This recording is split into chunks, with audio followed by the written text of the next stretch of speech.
ngayong araw na to, gagawa tayo ng heart-shaped na cake. Akala nyo, madali lang. Tingnan natin kung madali nga ba. Okay, so, let's begin. Okay, ito yung ating cake, Choco Moist cake. Ihatiin na natin. So, i-half lang natin ito gamit ang ating slicer para level siya talaga. Okay, so that's it.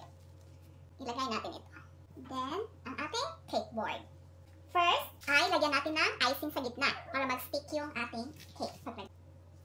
Kasi heart siya, from round cake, igagawin natin ng heart. Medyo hindi pa tumigas yung ating chocolate na frosting, it's okay kasi mag-absorb siya sa cake. I-absorb ng cake yan. Ganun pa rin yung lasa niya.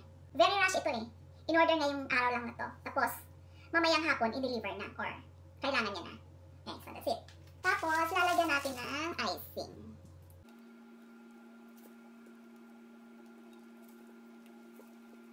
Yan. Yan, tapos, ilagay na natin yung isang slice. Okay, so since round siya, igagawa natin ng heart. So, ang gagawin natin is, lagyan natin ng cross, ipa-cross natin para malaman natin kung saan tayo mag-slice. So, ganyan, parang guide mo lang. Then, ganyan, cross. So, from here, dito sa, kung saan ka nagsimula ng iyong line, dyan mo siya kukunin hanggang dito sa kabilang line. Okay, so yan ang slice mo. At ilalagay mo dito sa tabi. The same here. Okay. So, ilalagay mo rin dito sa tabi. Dito sa side. Para maging heart shape yung kanyang forma. Yan. So, dapat lagyan natin ng icing para dumikit siya.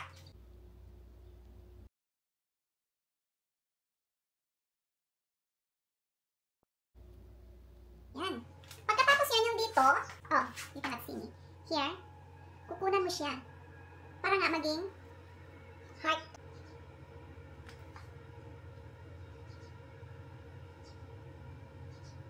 Ayan. See? Ito. Na one. At saka dito. Oh. Ooh. Okay. So, heart shape na siya. Heart shape na. So, what you gonna do is to cover with icing. Naalala ko dati yung paggawa ng heart shape na yan, nahirapan talaga ako.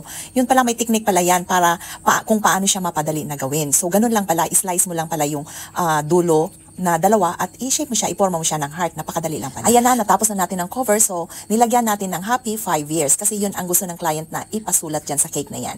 At pagkatapos niyan, lagyan natin ng mga heart. Yun lang, ganun lang kasimple. Pero, ang ganda niya tingnan. Pwede naman yan pangregalo sa jowa mo, at saka pang anniversary, at saka pwede din na pang celebrate mo kung 5 years na kayo naghiwalay.